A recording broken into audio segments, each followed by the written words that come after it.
Sejam bem-vindas, sejam bem-vindos. Meu nome é Hugo Regis e a gente recomeça agora a aula de Sociologia falando sobre trabalho. A gente já tinha falado na aula passada, mas a gente vai falar sobre trabalho na perspectiva de entender como o modo de produção capitalista ou entender como a economia influencia nas nossas ideias, nas nossas opiniões, tá certo?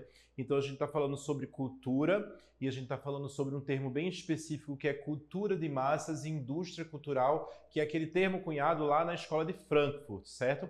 Começando por essa imagem que diz aí, né? Para vender, a indústria cultural ela tem que buscar sempre dar uma cara de novidade aos seus produtos, apesar de quase sempre oferecer mais o mesmo. É aquele tênis que tem um lançamento, então o tênis antigo ficou para trás, eu vou comprar o do lançamento, eu preciso consumir para que a indústria ela continue cada vez mais bilionária ou trilionária, né? Segundo dados do levantamento da pesquisa brasileira de mídia, 95% dos brasileiros eles ficam ligados na telinha regularmente e 74% assistem os programas televisivos todos os dias.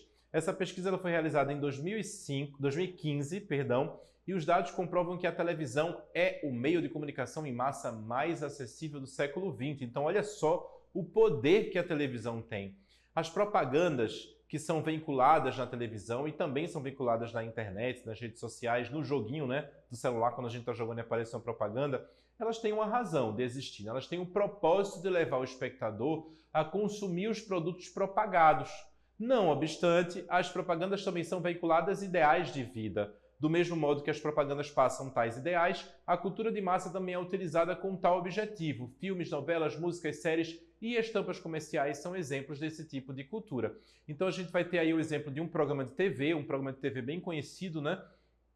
E é bem exagerado, porque quando eles fazem lá as provas, os participantes têm que fazer provas para poder ganhar alguma coisa, e tem o que ganha, tem o que perde, enfim. Vamos falar muito sobre o programa de TV, a gente tem que falar sobre a forma como a propaganda aparece, né? Então tem objetos gigantes, o nome é bem grande, de forma que para onde você olha, você vê a propaganda do produto. É quase um convite a você no dia seguinte, né, sair de casa e a comprar o produto que estava ali sendo divulgado.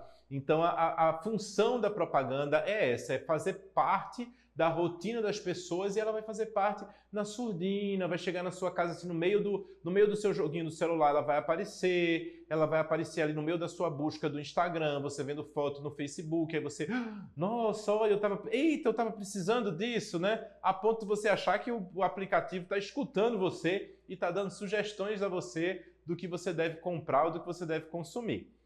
A indústria de bens de consumo, ela se alia à indústria cultural para propagar os seus ideais. Então a gente está falando da boa e velha luta de classes lá do Karl Marx, né? Nesse sentido, a indústria cultural ela virou uma maneira de vender os produtos do mercado, mas também virou uma maneira de propagar os ideais de vida burgueses do capitalismo. Então, o que está sendo proposto ali é um ideal de vida do quais as pessoas elas tendem a almejá-lo, porque a cultura de massa ela é uma espécie de propaganda daquilo que é vendido como padrão de vida, além de ser uma espécie de produto autônomo que sustenta a lógica do consumo capitalista. Então, quando você está ali assistindo um filme, aí aparece, né, aquela atriz famosa dirigindo um carro às vezes na natureza, né, e passa uma cachoeira e passa vários obstáculos, eu fico assim, nossa, eu queria isso para minha vida, sabe? Eu queria um carro desse, eu queria dirigir esse carro, eu queria ser tão bonito como essa atriz que está tão bem cuidado, olha o cabelo dela como está lindo, olha a roupa que ela está usando. Então isso são ideais de padrões de vida e a gente acaba alinhando, por exemplo, o nosso conceito de sucesso ao dinheiro, das pessoas acharem que alguém bem-sucedido na vida é uma pessoa que tem uma casa bacana, é uma pessoa que tem um carro legal, é uma pessoa que viaja o mundo inteiro, como se sucesso fosse isso, né? Como se felicidade fosse isso. A gente falou na aula passada sobre o Lasswell, que ele resumiu as funções dos meios de comunicação da seguinte forma: vigilância do contexto, correlação social, transmissão cultural, socialização e entretenimento. A gente vai ver hoje cada um deles, que não deu tempo da gente ver na aula passada, tá? Então, vigilância do contexto significa que os meios de comunicação de massa eles vão servir como sentinela da sociedade. Eles vão estar observando tudo o que está acontecendo e vão alertar as pessoas sobre os perigos do mundo, né? Segundo Marshall McLuhan, os meios de comunicação eles servem como janela do mundo. Essa função é bem importante porque é através dessa função que a gente vai reforçar normas sociais existentes em cada indivíduo. E, por cima, adverte os indivíduos dos perigos que o seu grupo social eles podem sofrer, desde a possibilidade de uma guerra, a queda da moeda, os fatores externos que interferem no seu dia a dia. Um dos exemplos, quando a gente fala da vigilância, foi os alertas da Covid-19. Foi através da própria mídia que a gente ficou sabendo o que estava acontecendo no mundo e como a Covid-19 ela chegou até nós, tá? Já a atividade de correlação com o contexto social vai incluir a interpretação da informação relativa ao meio ambiente social e as prescrições para a conduta em reação ante os acontecimentos dados a acontecer. Então, dessa forma, representa a propagação das opiniões sobre os fatos ocorridos no contexto. E isso vai ser expressado, se expressa através dos editoriais dos diários ou nos programas de opinião pública no rádio ou na televisão. Então isso serve para reforçar a ideia de que proporciona uma espécie de mesa redonda na qual todos os seus integrantes têm a possibilidade de debater os assuntos públicos e até mesmo poder alterá-los.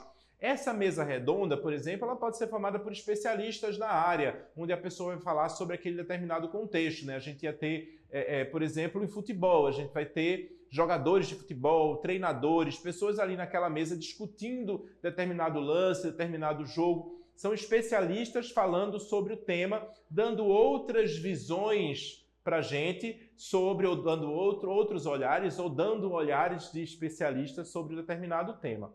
Na transmissão cultural, verificamos que os veículos de comunicação eles tomam para si a missão de preservar o legado cultural da sociedade, ainda que em muitos casos o degrade.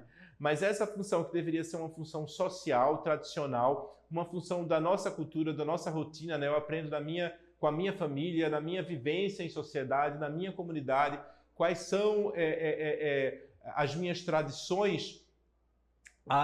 Os meios de comunicação acabam tomando essa função que a gente vai chamar de transmissão cultural. Antes ela era feita pela família ou por membros mais velhos da comunidade através da palavra.